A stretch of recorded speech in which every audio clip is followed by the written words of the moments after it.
It is my pleasure to introduce Captain Arvind Shankar, General Manager, Head of Recruitment India and Maersk Fleet and Procurement India. Please come up on stage, sir. A master mariner with over 15 years of seafaring experience, he sailed to the rank of captain, commanding large vessels and managing multinational crews across global trade routes. After his sailing career, he pursued an MBA in shipping and logistics from Middlesex University, London, strengthening his expertise in maritime management and supply chain operations. Today, he leads recruitment and cadet development for Maersk in India, shaping future maritime talent and strengthening workforce readiness for the global shipping industry. Ladies and gentlemen, Captain Arvind Shankar on stage. It is now my next pleasure to introduce Captain Prerit Misra, a master mariner whose maritime career began in 1987, bringing him with decades of experience in ship operations, maritime innovation and education. Since 2018, he has been associated with MANET and currently serves as its principal, guiding the institution in shaping the next generation of maritime professionals. Captain Misra is widely recognized for his contributions to maritime innovation, having received the Dubai Seatrade International Maritime Award for Technical Innovation in 2007 and being shortlisted for the Containerization International Awards in 2015 for Innovation of the Year. He also holds multiple patents related to cargo loading systems. Notably, he won the Seafarers Award for Innovation in Maritime at the Technology in Maritime Innovation Awards organized by the Naval Connection. Ladies and gentlemen, join me in welcoming Captain Prerit Misra. You may please take your seats. Thank you, sir. I would now like to call upon a leader who seamlessly bridges technical excellence, innovation and learning transformation. A marine engineering graduate from the Glasgow College of Nautical Studies, he brings over 24 years of maritime experience, including a remarkable decade at sea as chief engineer, achieving that rank in just 27 years of age. Driven by a passion for technology and continuous learning, he went on to found a maritime software startup before transitioning ashore into senior technical leadership. Today, as Director Training at OSM Thome, he leads global learning and development initiatives and cadet programs, shaping the next generation of maritime professionals. He is armed with MBA in Strategy and Leadership from Liverpool, John Moores University, and guided by the belief that there is always one more thing to learn. He represents the future-facing mindset of our industry needs. Ladies and gentlemen, please put your hands together for Mr. Devesh Gautam, Director Training, OSM Thome Ship Management. There is another special person I'd like to call on stage, who is the Regional Sales Director of APAC at One Ocean, responsible for the commercial team delivering digital solutions and services to clients in APAC and India. Prior to joining One Ocean in 2023, she accumulated 15 years of experience in crew management across leading ship management and owning companies in Cyprus and Singapore, having been active in the maritime industry since 2009. Although not a mariner, she has maritime roots, having sailed on commercial ships with her father, and comes from a family of master mariners. She is the Secretary of the Nautical Institute Singapore branch and member of the NI Professional Development Committee. She is also on the YEG Committee of the Singapore Shipping Association, as well as an active member of the WISTA and WIMAR. Ladies and gentlemen, please put your hands together for our next panelist, Anna Ruszczyńska. Thank you. I would now like to call and introduce a leader who brings over 3 decades of strategic HR leadership and organizational transformation expertise. a former head of diversity, equity, and inclusion of the Axis Group and head of HR for wholesale and digital banking at Axis Bank. She has also held senior leadership roles across globally respected institutions, including ICICI Group, BNP Paribas, and HDFC. As a CHRO for over 15 years, she has led large-scale change management, capability building, and culture transformation initiatives.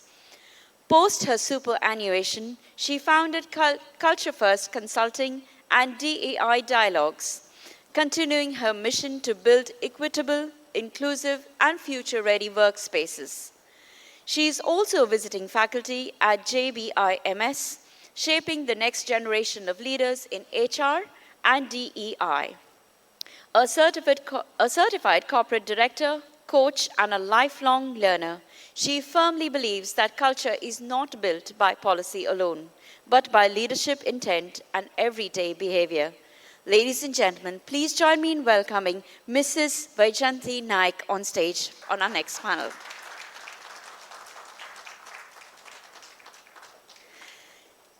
I'd now like to introduce a Senior Regional Business Development Manager, APAC at Myntra. With over 19 years of experience across energy and maritime sectors, she began her career in human resources, spending a decade in people management before moving into strategic roles in sales and business development. She has worked with organizations including Transocean and Maersk Training, and now contributes to Myntra's growth access across the Asia-Pacific region, focusing on digital learning, competency frameworks, and future-ready workforce solutions. She brings a unique people-to-performance perspective, connecting workforce development with measurable business outcomes. Outside her professional life, she is passionate about fitness and enjoys road trips across India. Ladies and gentlemen, put your hands together for Miss Namrata Patil as she joins us on stage. I'd now like to call upon Captain Shaukat Mukherjee. Are you going to be on stage? Thank you.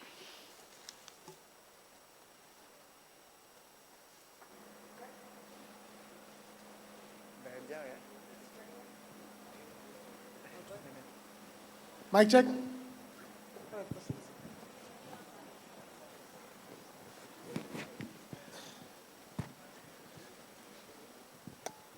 Good evening, ladies and gentlemen. Didn't hear a single one there. Okay, we'll try again, and this time louder than what Sartaj got. Huh? It should be so loud that they should hear it. It should disturb the wedding which is happening. All right. Good evening. That's not good enough. No. One more time. Cadets, come on. Good evening. All right, I think that's enough for Goa, right?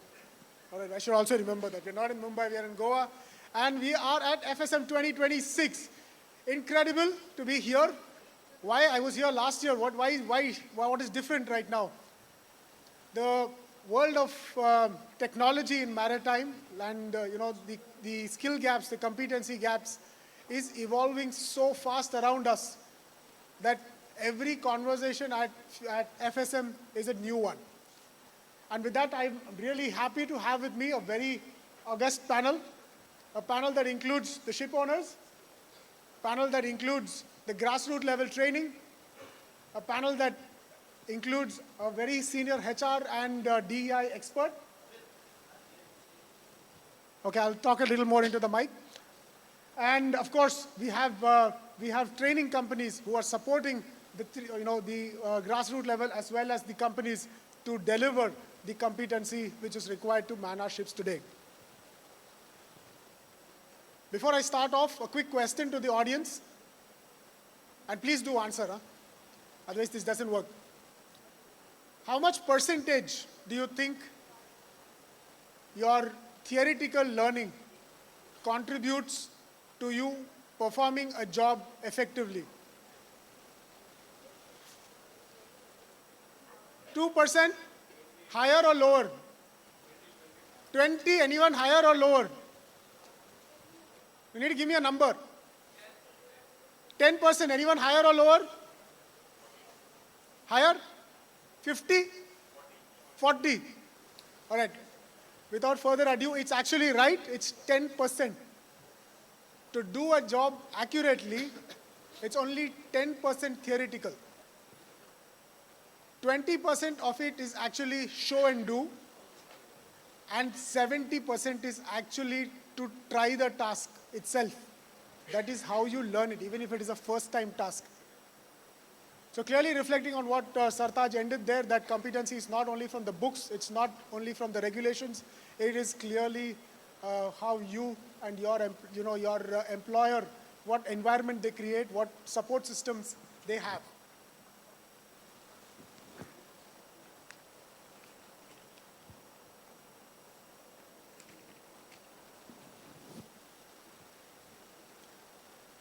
Back in the late 90s to maybe the early 2000s, those of us who have sailed, the most common word that went around was process, SOP, procedures.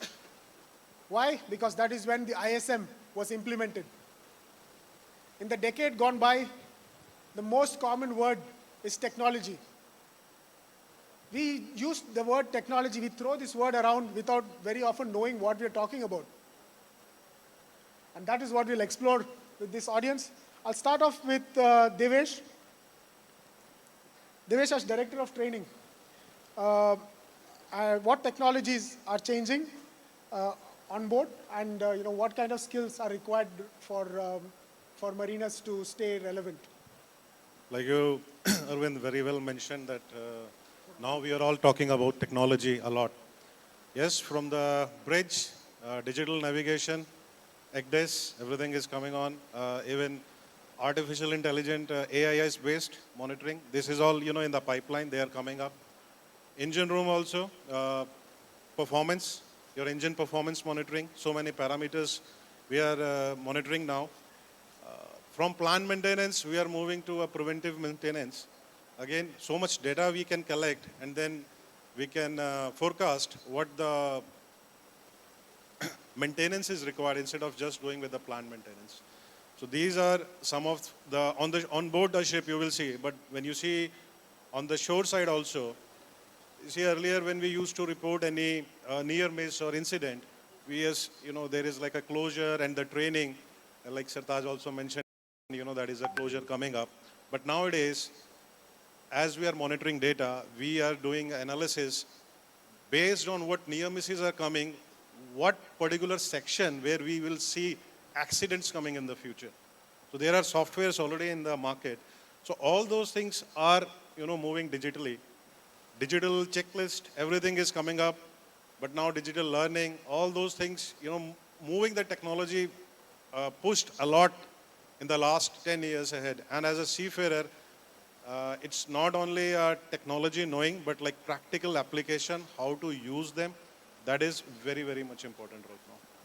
Thank you so much, Devesh, for that. All right, I'll move next to Anna. Anna, you are from One Ocean, right? And I want to know what kind of tools, what kind of training tools, or what kind of software systems are available with One Ocean, which will support this journey where organizations are trying to embrace and to adopt technologies together with their seafarers. So I'd like to carry on what was just said about technology, being on board, assisting crew, and not only looking at what can happen now, but also preventing actions in the future. So not preventing maintenance, but also looking into the future. What I think is important to note is that technology is currently available on boards with the same manning of crew. We haven't seen really the crew complements being reduced, as of now at least. So technology is assisting the seafarers by reducing their usual manual admin tasks, be it with charts, corrections, passage planning. Passage planning can take hours or days. Now with a push of a button, you can have that generated by a system. And one of the coffee breaks, I talked to the cadets, and I was very curious to see if they have something on board or in their schools when the technology is being brought in, not just chart corrections or learning from charts on paper, if they have anything that's a bit more modern. And I was expecting for them to say, yes, we do, or we don't, but we wish to have that. One of the ladies actually said, but technology can also have errors, which I think is a really good take, because we can't blindly follow technology. We need to prepare the seafarers to analyze what the data is giving to them. So if they have a system on board that has technology that indeed does something with a push of a button, they need to be trained and prepared to analyze that. How many cases we've seen that there is no lookout on the bridge because the crew just follow blindly what the screen tells them and they collided with something that was really obvious. So I think technology, yes, and I think Sartaj's presentation summarizes everything beautifully as to what the training is, what it should be, what are the gaps.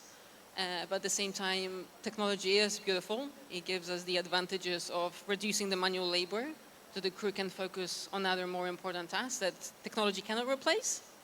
But we need to be really mindful of how we train the crew on usage of the technology.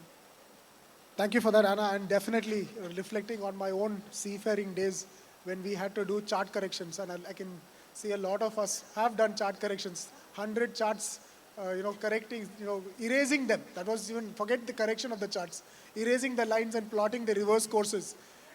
That is completely done away with EGDIS. So, technology definitely helps, support with time, but at the same time, just like Anna mentioned, it's an information overload. You have alarms and buzzers going off everywhere, and there is a good chance that you miss out on what's important. So the whole world of situational awareness is constantly changing. Prerit, now you are at the grassroots level of building competency for aspiring seafarers. You also are governed by a framework which is time-tested, but probably not moved as fast as the technology is evolving.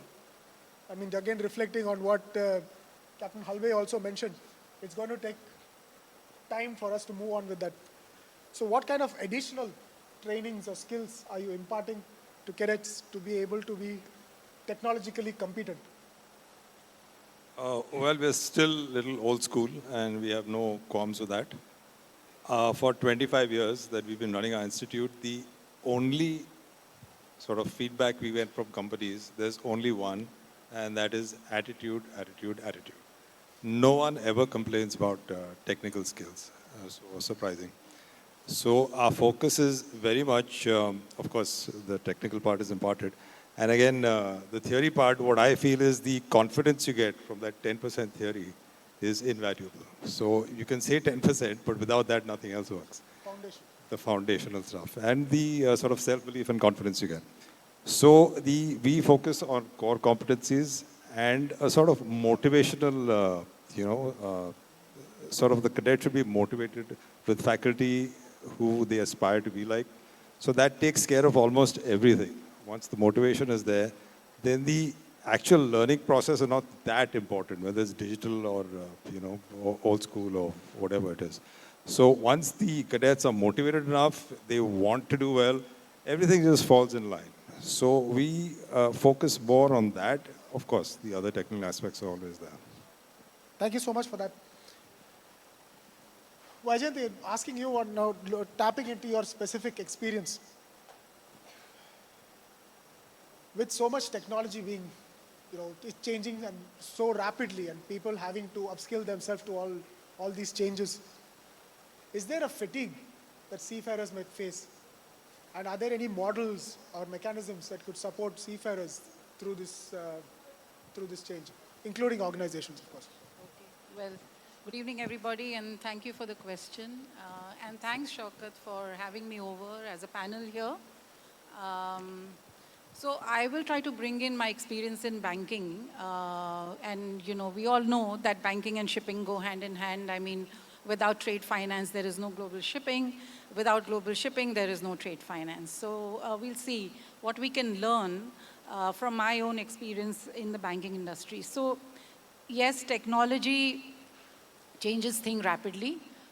We saw what happened in the banking industry, right? Today, none of us make payments or very little use of even credit cards. You're seeing everything is getting digitized. How does an individual cope with this? Now, it's easier when a person enters the workforce and they are from the digital era, and so it's easy for them to adapt. But for the other generations, which have not seen this kind of technology, I think a lot of hand-holding needs to happen, a lot of conversation and a lot of communication as to the why. And you have to link it, to their own success or continued success and relevance in the job. So it's a combination of hand-holding, communication, and like Captain Gill said, I think if learning is episodic, that means you do one event, you collect a bunch of people for 3 days, and then they leave and life goes back to normal. That should not happen. So how do you keep reinforcing using various digital assets? People, and especially young people, learn a lot using the digital medium. So you have to infuse digital assets, which is what we did. The second thing that helps is if learning is not seen as an additional event, because then people get fatigued and then they offer resistance. They'll say, oh, I have so many things to do, mujhe itna kaam hai, aur abhi aap hame training pe bhej rahe hain, ma'am. So if learning is embedded in the work, which is some of the stuff that we tried to do, particularly in Axis Bank where I worked earlier, is that how do you make on-the-job training most effective? Because that's where your productivity really rises up. And so if that can be done, I think those are some of the learnings. But I do also want to add just one point, because everyone's talking technology. And I think the lesson that we learned is, as the use of technology goes up, in fact, the demand on what are known as soft skills or interpersonal excellence actually goes up exponentially. And if you see, it would help if you are able to train our folks on 2-3 broad categories. One is this whole aspect around trust, relationship building, having connections. The other is how do you participate in a team? I mean, so just to contextualize a bit, I am the wife of a shipping person. I have sailed for a very short time though. So I'm aware of how the environment is. Of course, it was a long time ago, but some things don't change. So you have to work in very small teams, and sometimes, there's a pressure cooker kind of an environment there. How do you learn to cope with that? So so the one bucket is all trust and relationships and connections. The second bucket is team engagement, team building. How do you work with each other? You don't get to choose your team. I mean, you will just be thrown into a team, and then you got to work with people like that. And third is how do you exercise judgment, because the world is very complex and you don't have enough time, you don't have all the data. So I would say that these 2-3 big skills. And lastly, and absolutely not the least, one has to learn to learn. If you don't know how to learn, then there's no way you can stay current. So I don't know if I answered the question, but I've tried to put it all together. There's so many things more to say. And of course, one should never underestimate the importance of communication. And I think in your industry, it is the most important thing, and it will continue to remain salient. So training folks, and again, not episodic, please, not just put them in a training program and, death by PowerPoint. We don't want that. How do you make it interesting? How do you make it lively? How can they take it back? And they use some of the things that you're telling them to use. So that's what I have to say. Thank you so much for that, Vaijayanti. And definitely, yes, very well spoken. Training is not a one-size-fits-all solution. It needs to be adapted to the learner style, of course. And of course, like you said, we have another challenge aside from the learners, the learning styles. We have a generational difference, right? In the same classroom, the same content needs to be delivered in different ways, including, of course, on-the-job training. So thank you for that. All right, Namrata, we'll move on to you. And I got a question for you on how to track these competencies. Now we're talking about competencies across soft skill we just spoke about. Like Vaijayanti mentioned, we have the technical training which needs to be done based on the vessel type, experience, etc. And we also have human factors which we need to consider, right? So it's a plethora of things which need to be delivered. What kind of tools are available for us to map this and then drive the seafarer to be able to complete this? So they also position themselves into what training to take up next. So good evening, everyone. Thank you, Captain Arvind, for asking that question. It gives me an opportunity to share with you everything that, all the tools that Myntra has. But jokes apart, jokes apart, um, there are a few tools that I'd like to talk about that organizations can use to track soft skills, behavioral skills, and technical skills. The first one being the learning management system. The learning management system has lots of training courses, but it includes soft skill courses, behavior courses, communication, um, well-being, mental well-being, um, and lots of courses that seafarers can do that will really help them to not just take care of the technical knowledge that they have, but also be able to become great leaders, great at communication, and prioritize safety and well-being. So you have the learning management as a tool that can help. It's not doing the training just for compliance sake, but it really helps us to track the seafarer journey from cadet to senior officer. There are so many reporting structures inside the learning management tool. There are feedback, there is survey, there's so much you can do on the learning management system. The second is the competency management system, and this helps you to identify the gap. It first helps you to actually, strategically develop competencies by rank. And once you've developed those competencies, it helps you to identify the gap if there is any, and then correct those gaps and also reinforce it on board the vessel. So, and this is again not just for technical skills. You must in fact incorporate soft skills and behavioral skills as part of your competency. The third tool is the psychometric assessment. It is a great tool to understand the potential of the seafarer.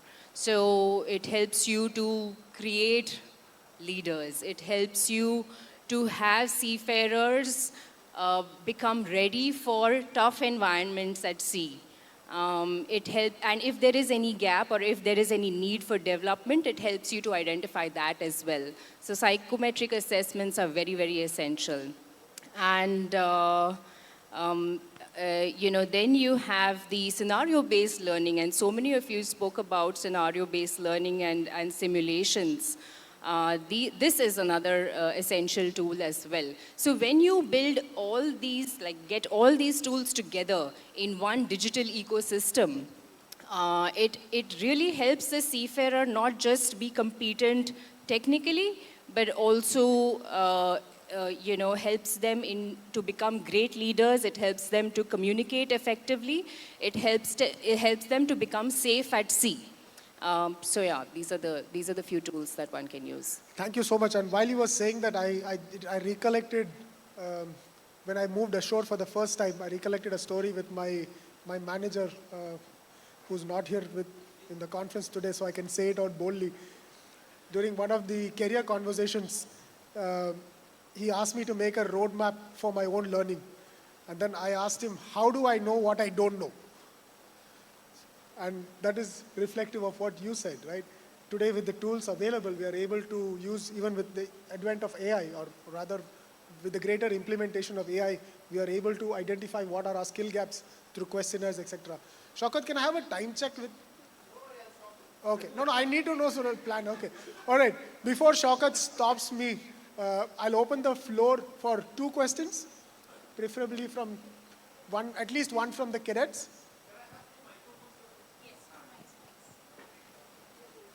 So think of evolving skills, think of future, which all of you cadets are part of.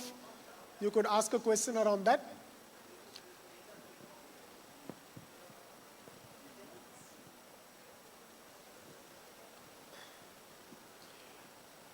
All right, while the cadets and the audience plan their question out there, I want to ask I want to draw a question from all of your, shared experiences and, the knowledge that I gained.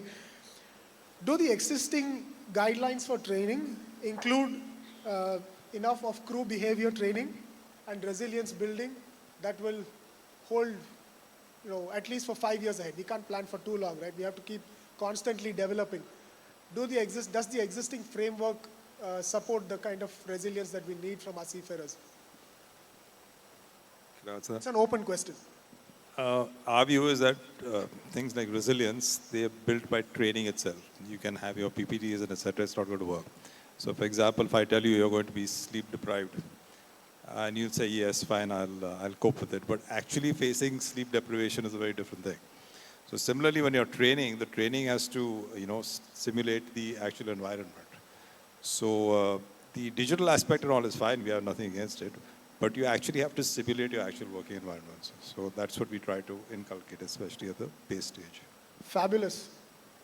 Arvind, just a note, once you finish, there is one person we have nominated one person from the audience who's going to ask questions based on what they've spoken, just to make sure people have heard what they spoke, right?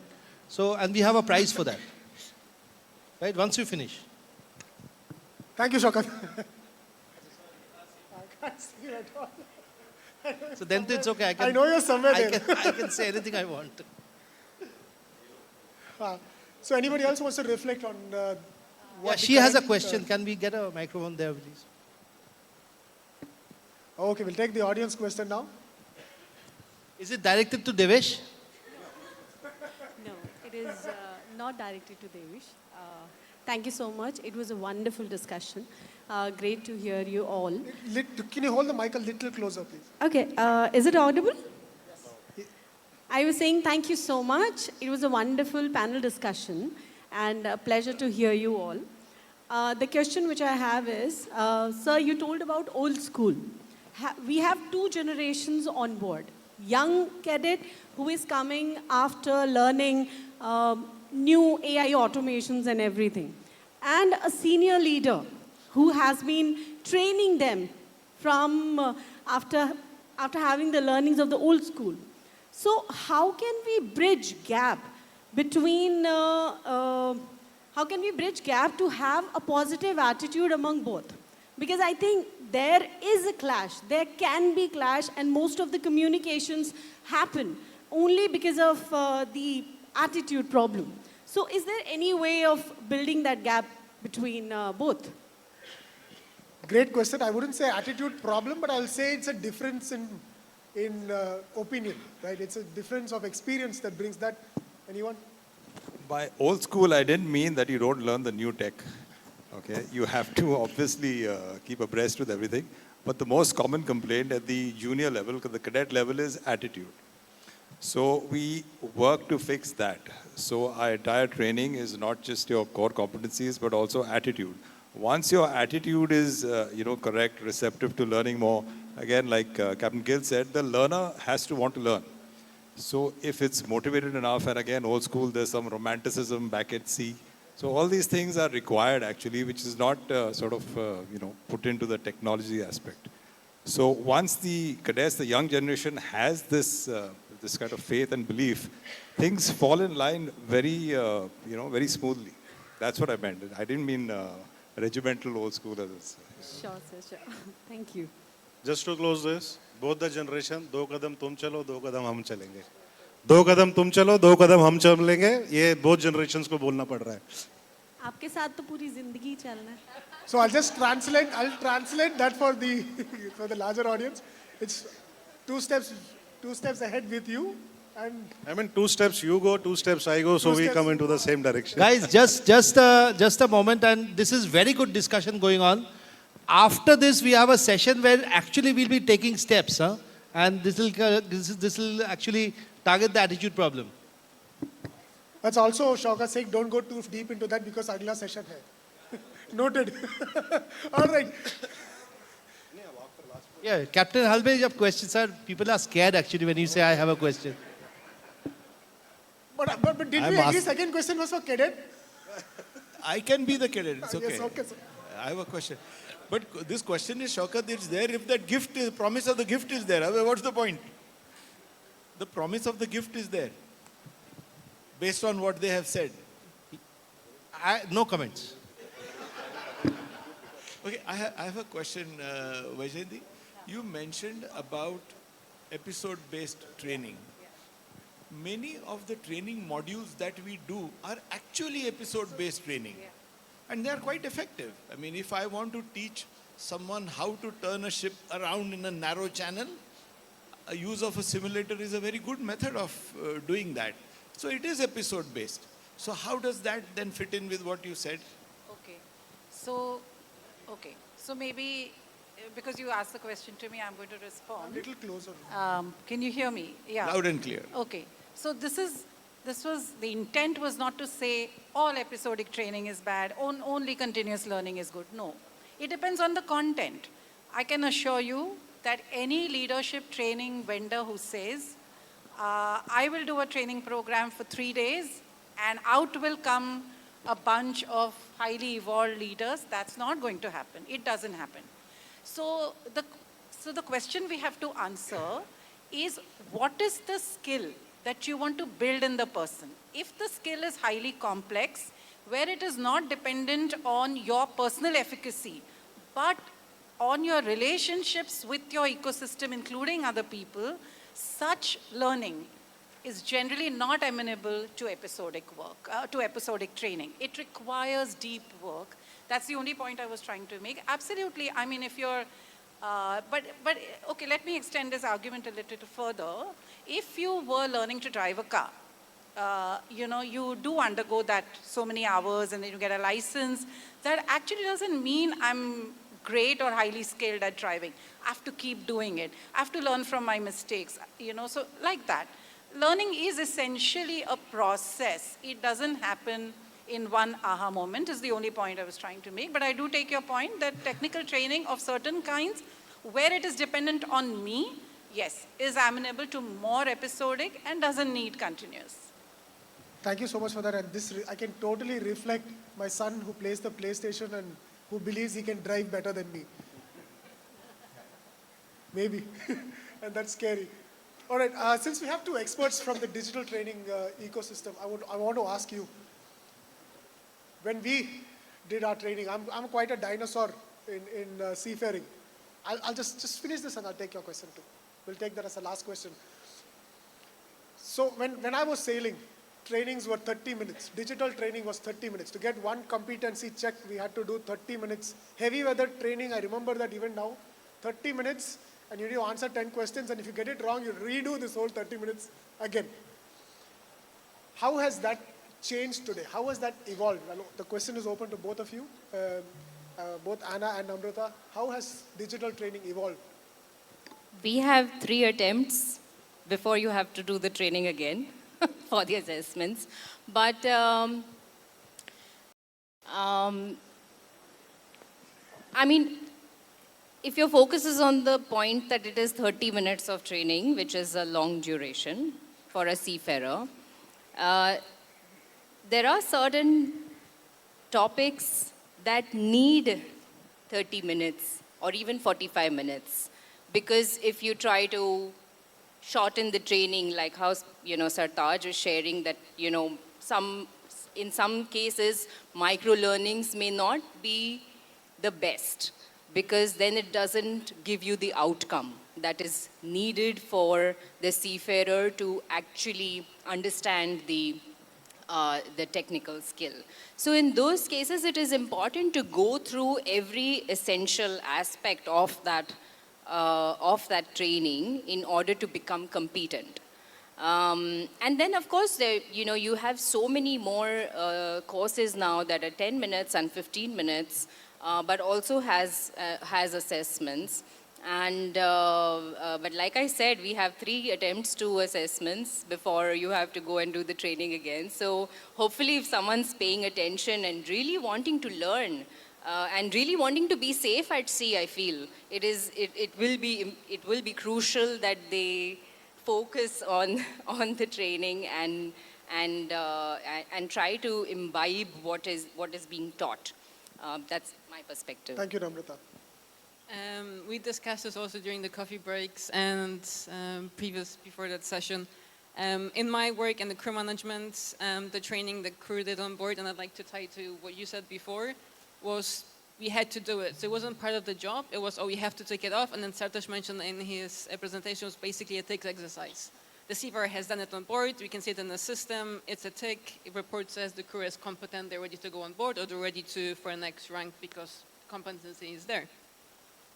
And very often in the crew department, we just ask the crew, can you please do it? We have no record if the crew had actually done it themselves, how they have done it. I'm not going to do a show of hands like my previous panelists have done, but I think we're also guilty of that ourselves in the show roles.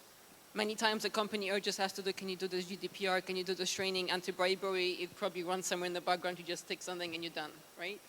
I'm hoping not, that people actually pay attention, but it's, again, there's no way to verify that. On the other hand, we did spoke about bite-sized learning, gamification, VR. LR has acquired OTG now a year and a half or 2 years ago. So we spoke to a number of clients within the region, which is India down to New Zealand. And the concerns and the requests from the clients keep repeating, how can we keep the crew both competent, but also engaged in the training? And because of the younger generation, they have a very short attention span. So how can we ensure they actually go through the training and they keep engaged? What we do is adaptive learning. So you cannot fake the training just to take something off when it's running in the background, you're doing something else. It actually acts on your responses. And if you're incorrect, it will ask you another question and ping you to another question just to make sure you've learned, you understand the topic and the scope of the training. And I loved your point saying that the training should be included in the work itself. Otherwise, it feels like a chore, it feels like a must to exercise. And it has to be practiced. Again, the car example, right? You have to go through it, you have to practice and practice and practice, incorporate in your work. See, in the training, there is no one size that fits all. When we talked about, started with 70-20-10 rule, the 10% rule is the baseline. That is required. You can't just move on with a directly 70%. Same way, a bite-sized learning or a 45 minutes learning, whatever we talk about, it depends upon what you are teaching. Bite-sized learning is more like a refresher. Same, like we talked about 2 generations. You know, somebody likes to read, you know. Somebody wants to do it. Somebody wants to hear it. So there is no one size fits all, and we have to keep on more innovating different ways to have the knowledge retention. That should be the aim. Fabulous. Thank you, Devesh. We'll take the last question for the day for my panel. So Good evening, please don't leave. everybody. Myself, hello. Yeah. Myself, trainee tech cadet from University. I'm Akshita Srivastava. So my question here is that as focus on digital literacy and learning, how are we planning on combating the cyber threat that's happening at the same time with all of the GPS spoofing and the edges spoofing happening, especially at this time of work? I'm glad that I'm the moderator and I don't have to answer this. I'm very glad, but just for the larger audience, it's a fabulous question, you know.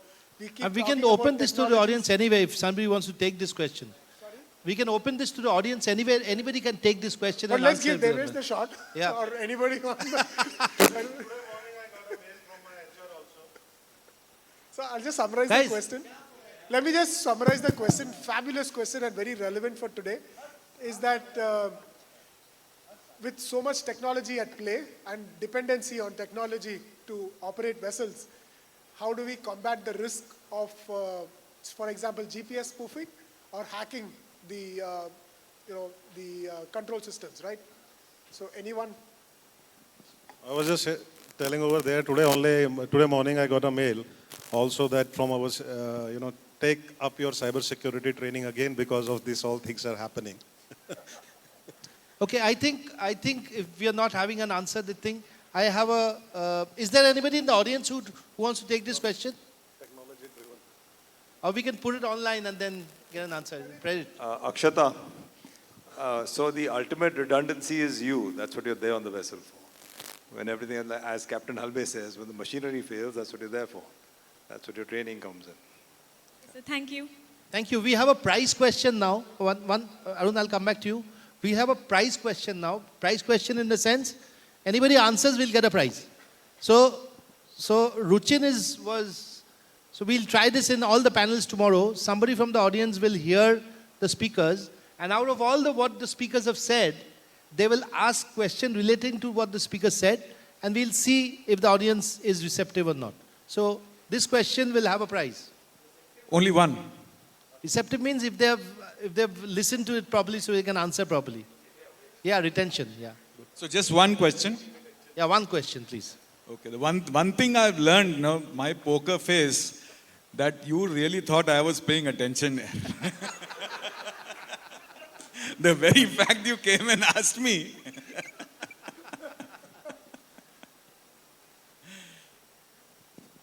I think to make it a little bit of a balance between all that we have spoken, where training was concerned, and Sartaj and Namrata, I think I will go for that and say which are the different facets of training did Namrata talk about?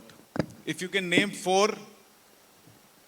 Okay. Which are the facets of training that Namrata talked about? Yeah, and she's going to judge whether she gets a prize or not. Anybody answering? Which are the 4 facets of training? Yeah.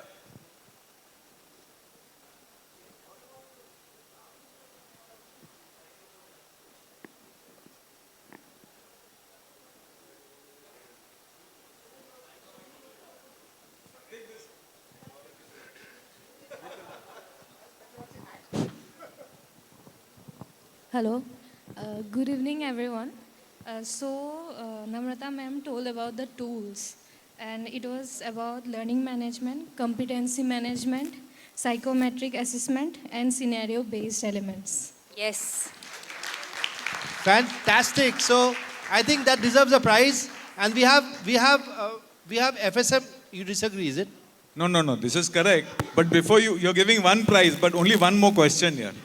One more question. So you want the prize of that? Or No. I just want to ask the question. Okay, because we have Arun Mehta also waiting. Hello. Okay. Okay, who can tell me? Let's give the prize first. Okay. First give the prize. We have FSM merchandise coming up your way. This is FSM merchandise. Yes. Please state your name.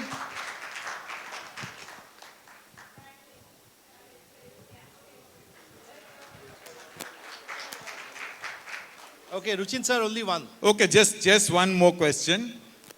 When somebody said over here, kitne steps? 2. I don't know whether he wants to give a prize. No. Okay, Ruchin, yeah. The answer is wrong because it said 2 kadam or 2 kadam. So 4 ho gaye na? 2 or 2. Okay, so can we wrap up? Okay, Dilli, is over to you. All right. Then thank you so much to the August panel. And thank you so much for listening and participating, audience. Great start to FSM.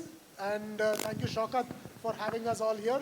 And looking forward to some more great discussions coming up. Thank you so much.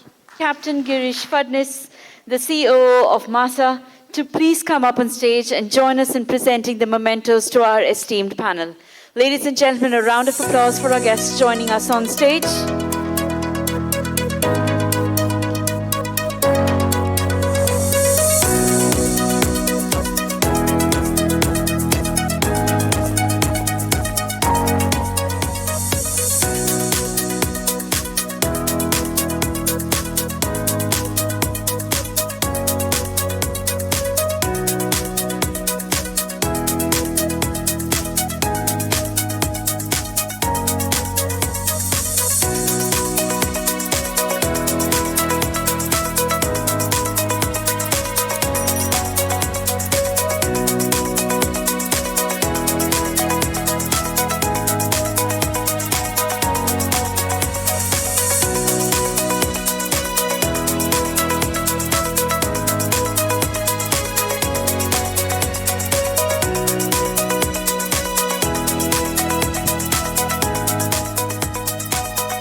we have the group picture now? Sagar?